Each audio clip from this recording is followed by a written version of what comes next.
استخارہ واجب.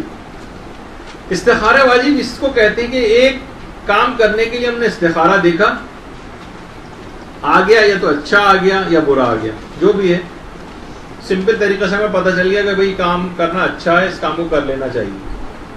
اس کے بعد پھر استخارہ واجب دیکھا.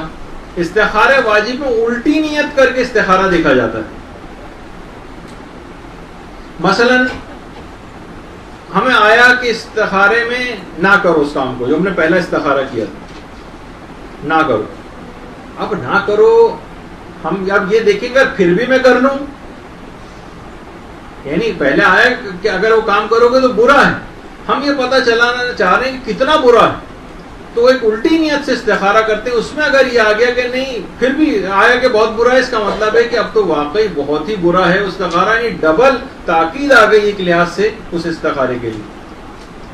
اس کو کہتے ہیں استخارہ واجب. لیکن اس پر عمل کرنا واجب نہیں کہ ہم اس کے مطابق ہی عمل کریں, ابھی آگے چل کر ویسے ہی بات آ جائے گی. کبھی استخارہ واجب میانہ بھی آ سکتا ہے, لیکن اگر 2 دفعہ منع آ جائے تو یہ ڈبل ایک لحاظ سے تاکید ہو جاتی ہے. مثلا ہم نے ایک استخارہ کیا, اس محلے کو چھوڑ کر دوسرے محلے جائیں یا نہیں جائیں, یہ محلہ اچھا نہیں ہے, سوچ رہے ہیں اس محلے سے چلے جائیں. استخارہ کے استخارہ آگے کہ ہاں چلے جائیں, ٹھیک ہے استخارہ جا سکتے ہیں. ہم نے الٹی نیت سے استخارے دیکھا کہ اگر ہم پھر بھی یہاں پر رہیں تو پتہ چلا کہ استخارہ اس میں بھی منع آ گیا. اس کا مطلب یہ کہ چاہے آپ اس جگہ کسی اور دوسرے محلے میں جائیں یا نہ جائیں, کم سے کم اس محلے کو تو ضرور چھوڑ دیں کیونکہ اس میں رہنے میں اب نقصان ہے آپ کے لیے. یعنی اس میں ڈبل تاکید آ جاتی ہے. الٹی نیت سے استخارہ دیکھتے ہیں, اگر پھر بھی نہ میں ایسا کروں, اگر پھر بھی میں اس کام کو کر لوں تو کیسا ہے, اور پھر بھی اگر منع سختی کے ساتھ آ جائے تو اس کا مطلب ہے کہ اس کام کو کرنے میں بہت نقصان ہے. اس کو استخارہ واجب کہا جاتا ہے, اور لیکن اس پر عمل کرنا واجب نہیں ہے, فقط دنیاوی نقصان ہو سکتا ہے آپ کو کہ جس کے لیے ہم استخارہ دیکھیں. اب ایک بات اور یاد رکھ لیجئے کہ استخارہ جو ہے وہ اصل میں اس کو کہا جاتا ہے کہ یہ امر ارشادی.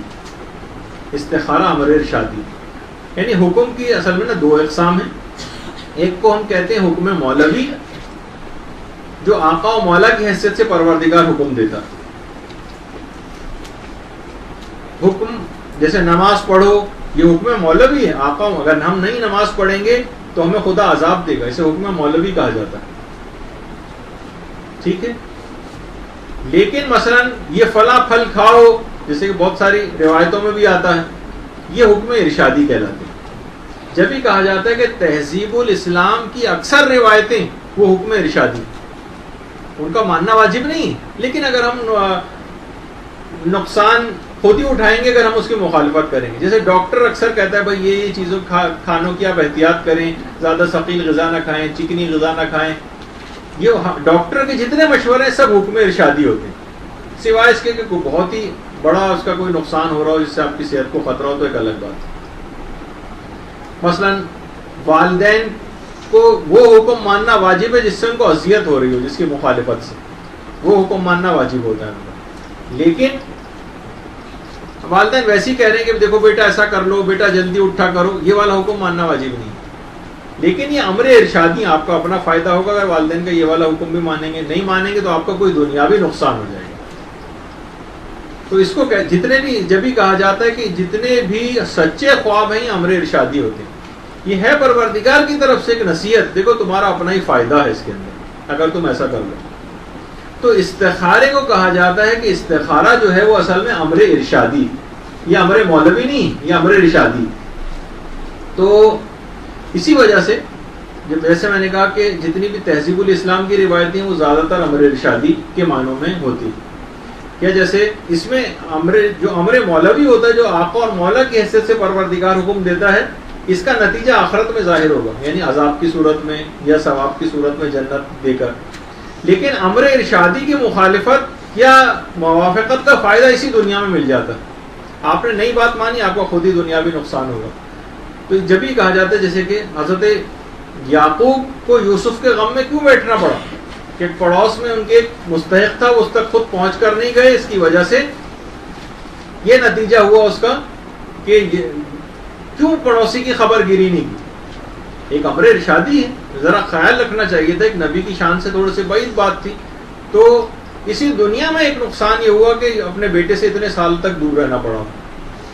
یا مثلا حضرت یوسف جب وہ کوئی قیدی رہا ہو کر جا رہا تھا اور خود بھی قید تھے تو کہا بادشاہ سے میرے لیے سفارش کر دینا رہائی کے لیے. تو خود اس کے بعد یوسف بہت پچھتائے تھے اور اس کے بعد 1 سال ان کی رہائی میں رہ گیا تھا. اس کی پاداش میں مزید 4 سال تک اور ان کو قید میں رہنا پڑا. دنیا ہی کے اندر نقصان ہو گیا.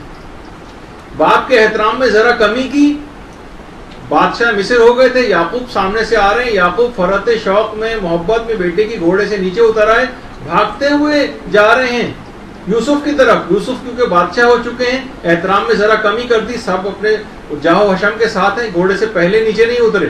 اسی وقت دیکھا کہ ہاتھ میں سے ایک نور سا نکل کے آسمانوں میں چلا گیا ہے. جبریل نے آگے کہا یوسف نبوت آپ کی صلب سے لے لی گئی, باپ کے احترام میں آپ نے کمی کر دی. یہ امر ارشادی, امر مولوی نہیں تھا کہ مثلا جس کی مخالفت کرنی حرام ہوتی کچھ, لیکن دنیاوی نقصانات برداشت کرنا پڑتے. تو بہرحال اس طریقے سے یہ تو اب استخارہ جو ہے اس کے متعلق بھی علماء کہتے ہیں کہ یہ امر ارشادی ہے. اصل امر ارشادی کے معنی اس کی مخالفت سے آپ کو آخرت میں کوئی نقصان نہیں ہوگا, فقط اس دنیا کے اندر نقصانات ہوں گے جو برداشت کرنا پڑیں گے. غلط جگہ مثلا ہو سکتا ہے شادی ہو جائے, کاروبار میں آپ نے اس کی مخالفت کی, کاروبار میں نقصان ہو جائے, کسی اور چیز کے اندر اس طرح سے نقصان ہو جائے.